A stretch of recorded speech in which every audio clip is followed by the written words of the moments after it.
Jose, anong ginagawa mo dyan? Sa wakas at nandito na ang Pasko at plano kong makita si Santa Claus at mag-uumpisa ang lahat ng yan sa cookies.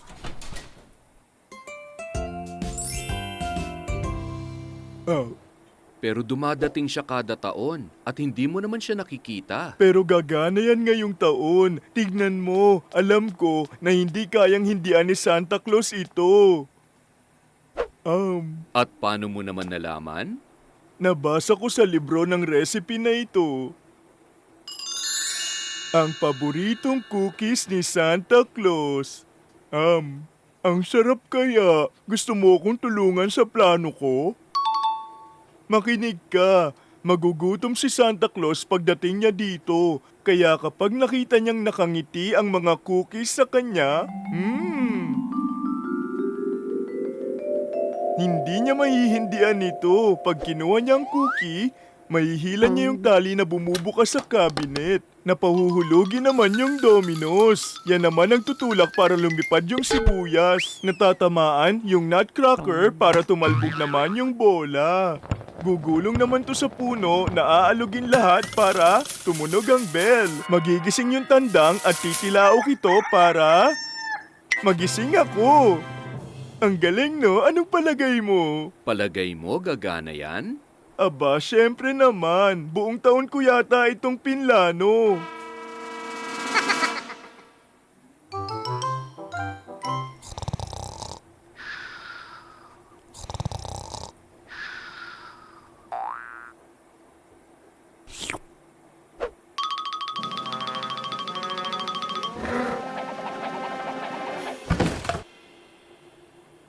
Santa Claus? Ikaw? Anong ginagawa ng Easter Bunny dito? Sinisira ang Pasko ko. Ang takaw mo. Huwag mong kainin yung cookies ni Santa Claus. Jose, Obi, hindi yan ang diwa ng Pasko. Diwa ng Pasko? Siya itong may balak na nakawin ng cookies na para kay Santa.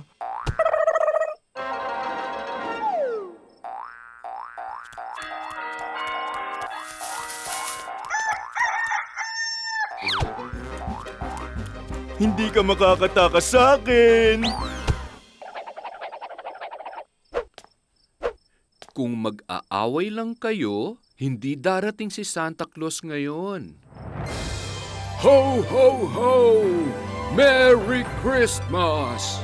Ha? Ano? Gumana? Santa! Santa! Wow!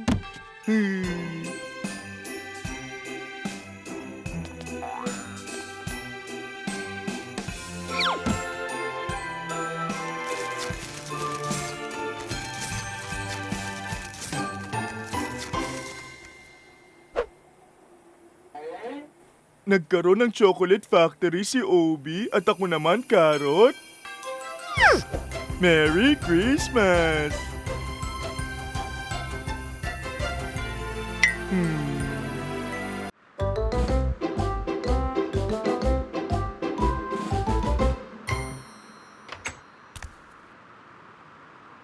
Ang galing! Nag-i-snow! Isang taon akong naghintay gumawa ng snowman. Magandang idea, Jose. Ang saya-saya niyan. Sasamahan kitang gawin yan.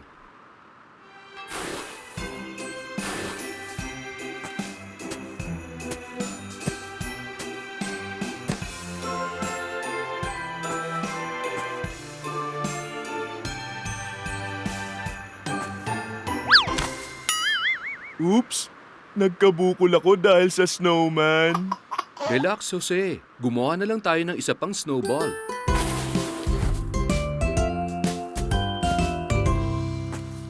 Tapos, ngayon naman, yung mga braso.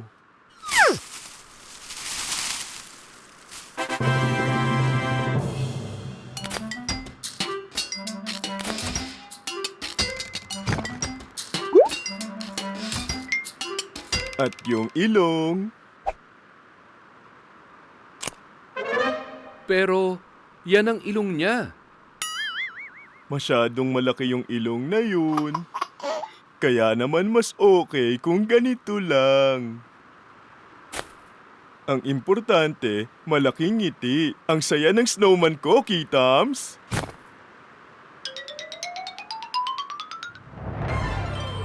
Wow! Ang ganda niya! Hindi lang maganda, yan ang pinaka-the best na snowman sa lahat. Jose, nagsusnow na naman. Pumasok na tayo sa loob. Goodbye, snowman. Kita-kits na lang uli tayo, ha? Jose, narinig mo ba?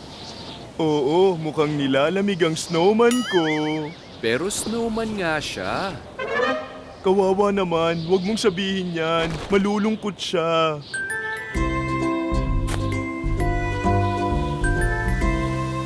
Sa palagay ko, may kulang pa.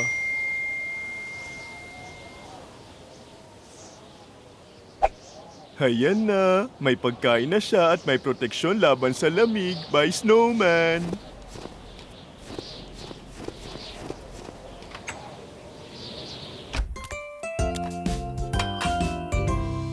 Ang sarap! Wala nang masasarap pa sa cookies kapag ganito kalamig.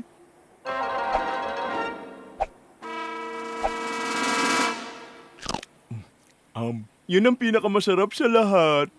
Lalabas lang ako para tignan yung snowman. Miss ko na kasi siya.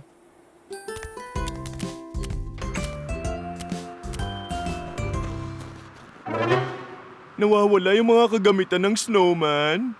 Jose, tingnan mo. Mga yapak. Sa palagay mo ba yapak yan ng snow monster?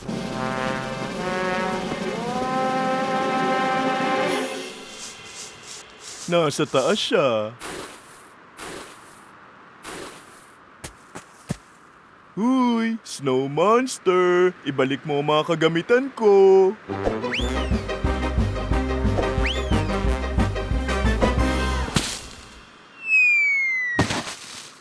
Ay. Hindi ako makapaniwala. Sinira ng snow monster ang snowman ko. Ay, munting unggoy. Kung ganun, ikaw pala ang kumuha ng kagamitan ko?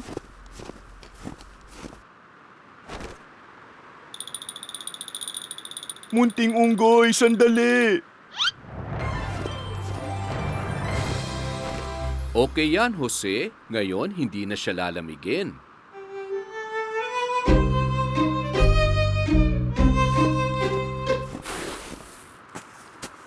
Ang galing! Gusto mo bang gumawa ng isa pang snowman?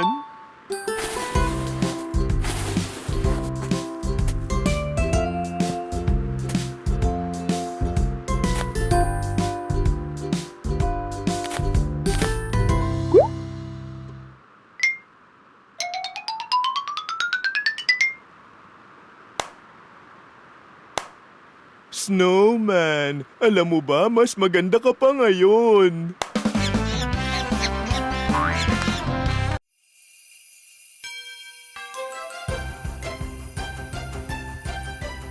Malapit na ang Pasko at ngayong taon gusto kong maging pinakamasayang Pasko ito. Ang saya niyan, Jose. Tara!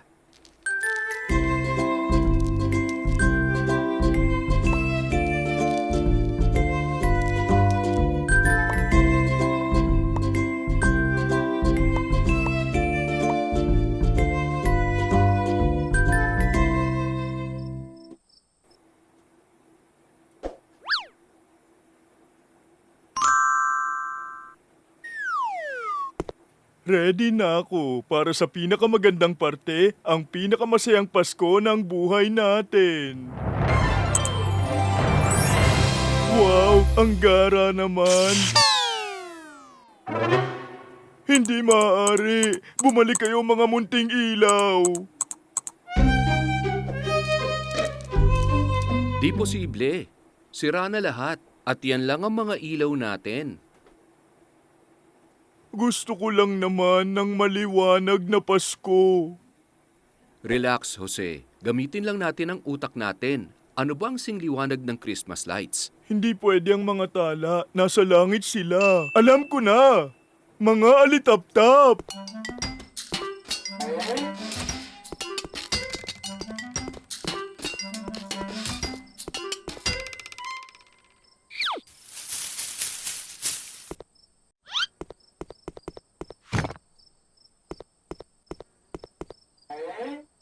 Nasa na sila? Bumisita ba sila sa pamilya nila ngayong Pasko? May naisip na ako!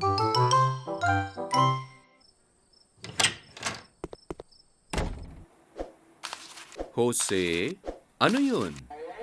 Cupcakes na damo. Pagkain ito ng alitap-tap. Ang pinaka-epektibong paraan na pangpain ay ang pagkain.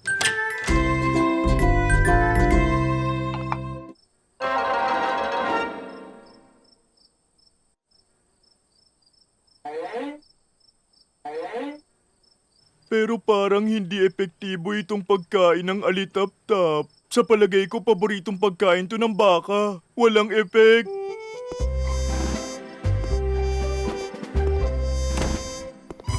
Ang akala ko pa naman mga kaibigan ko sila. Kailangan nilang isipin na pareho kayo. Tama ka!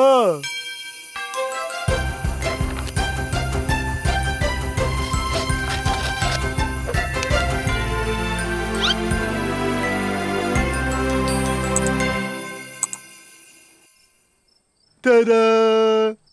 Wow! Hoseng alitap-tap, gusto ko ang costume mo.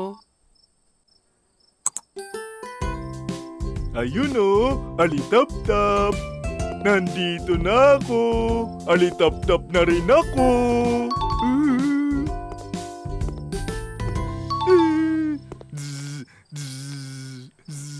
Jose, tunog bubuyog ka, hindi alitap-tap.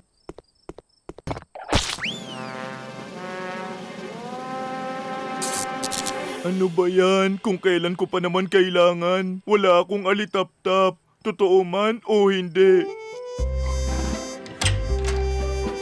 Huwag kang malungkot, Jose. Alam mo ba ang pinakamaganda sa Pasko? Ang kumain? Hindi ah. Ang magic ng Pasko ay maraming mahiwagang nangyayari sa mga oras na ito. Di naman yan nangyayari sa akin. Matutulog na lang ako. Good night.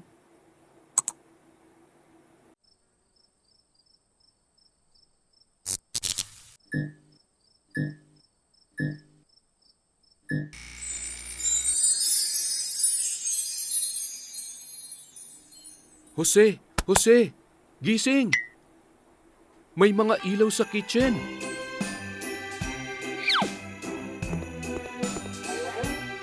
Wow! Alitap-tap! Narinig niyo ako!